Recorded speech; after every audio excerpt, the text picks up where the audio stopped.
brutally murdered. Now, it's not only the murder, it's what happens after the brutal killing. They dismember their bodies.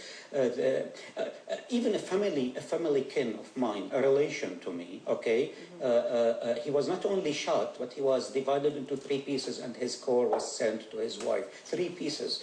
3 of my friends were also murdered. What I'm trying to tell you is what's happening today is in Syria, similar to what has happened in Iraq, when brutal groups will attack Sunni groups, Sunni mosques and Shiite mosques, so that they will incite civil war in Iraq. So who are these armed gangs that materialized all of a sudden? They are well known. We have published their names, their photographs. These are the leaders of what you love to call the leaders of Syrian democracy and freedom.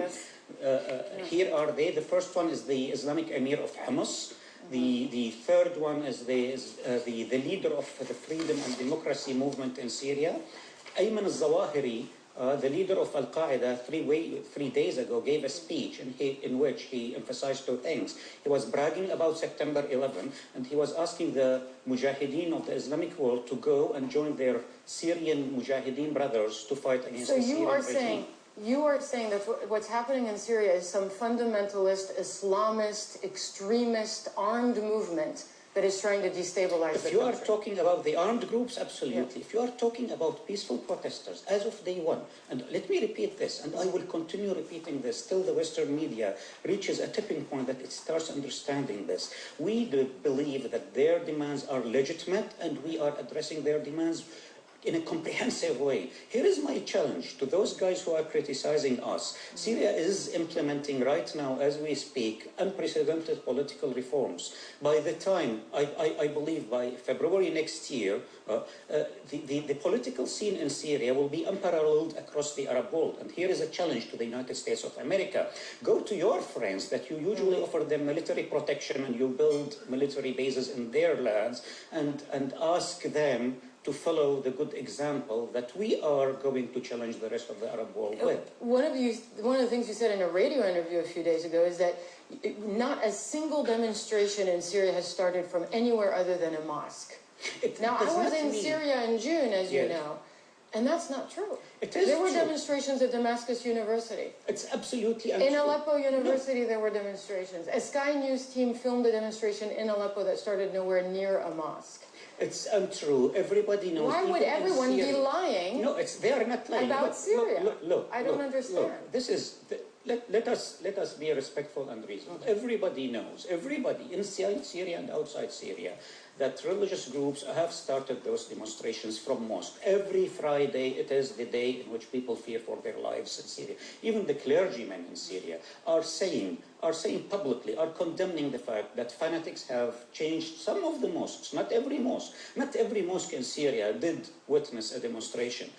I would say out of the 3,000 or 4,000 mosques in Syria, 70 or 80 mosques were the epicenter of those demonstrations. Now, what I want to say is the following. If people are really, and this is the overwhelming majority of the Syrian people, are really about political reforms, about a multi-party system, about transparent, free, democratic elections, this is the way ahead for Syria. If they are about their ideology of extremism and brutality, with their names, Google them. They are all on the web. Listen, they don't hide themselves, by the way. No. And I will, but I can tell you about people I've met in person. I mean, I don't need to look at this. I can tell you I've met demonstrators that have protested, that are so afraid for their own safety because they say they're wanted by security forces that they're now in hiding. Others who say, you can interview me, but you need to blur out my face because my friend was taken into custody and tortured. So are you saying that these people are all fantasizing what I am about saying this? is the following. If you are in opposition in Syria and you are about political opposition, about opposing every policy of the Syrian government, you are okay, you are welcome. The new laws in Syria would allow you to form your own political party. The new media law is the most liberal law today in the whole Arab world. This is I am not denying it. This is new. It was not the case before. But this is the new reality in Syria. We have announced town hall style meetings across Syria for a national dialogue that is being attended by the opposition. And the sort of things they are saying is something that I have never ever heard before inside Syria. I'm telling you how the reality is changing and how the context is changing. We are having a new election law, and we are having a new the new party law has already been issued. Next February, we are having a multi-party, democratic, transparent election. Let the representatives of the Syrian people who will be elected, let them decide what they want for Syria, not those who hide their faces and tell you stories. They may hide their faces because, like Gayat Matar, you heard of his story, a young 26-year-old who was in hiding, who was eventually taken into custody, and then his body was then recovered by his family. Look, I told you this, and I'm repeating it. For a week. Terrible atrocities, unknown in the history of Syria, a very civilized country, have been committed in the last 6 months. This is similar to what has happened in Iraq.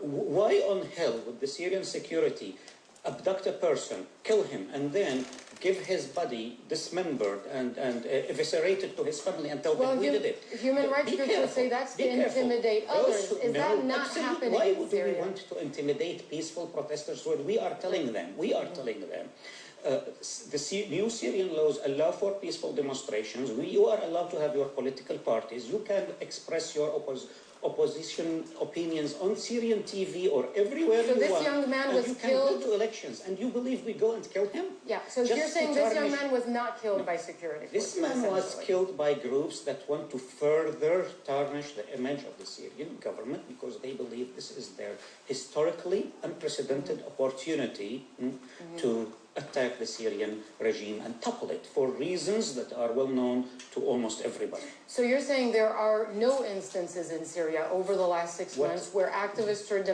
democracy protesters have been killed by security forces? What I am saying is Syria has appointed a judicial commission, and they are publicized across Syria. Every single family, every single person that has a complaint or that has been mistreated or that has lost a dear one should go there, and there is a commitment from President Assad that these incidents will be fully investigated. However, the question to you is, so you're saying yes or no to that accountable question? Those criminals who are committing atrocities across Syria, including killing children and women? But are you saying yes or no to the question, have security forces killed demonstrators and activists in the streets? What I am saying is very clear. The government of Syria does not approve of this, and everyone who has wrongfully committed a crime will be held accountable. The challenge is not those guys, because those guys can be brought to court. The challenge is how can we address those fanatic Islamic groups, the same groups that are bragging about September 11 and are calling the Mujahideen of the Islamic world to come to Syria. Imad Mustafa there with the narrative from the Syrian government from the beginning. You saw him give me a folder, by the way. I have it here with me with photographs of people he says are in charge of fomenting the dissent, these fundamental Islamists, but pro-democracy activists, including those I've spoken to in Syria, including those who've fled Syria and are now abroad, tell me that is absolutely untrue. It's not something I witnessed either among those who I spoke to inside of Syria. There was no extreme fundamentalist demonstrations starting from mosques, not the ones I was able to witness, and not the demonstrators and activists I was able to speak to inside of the country.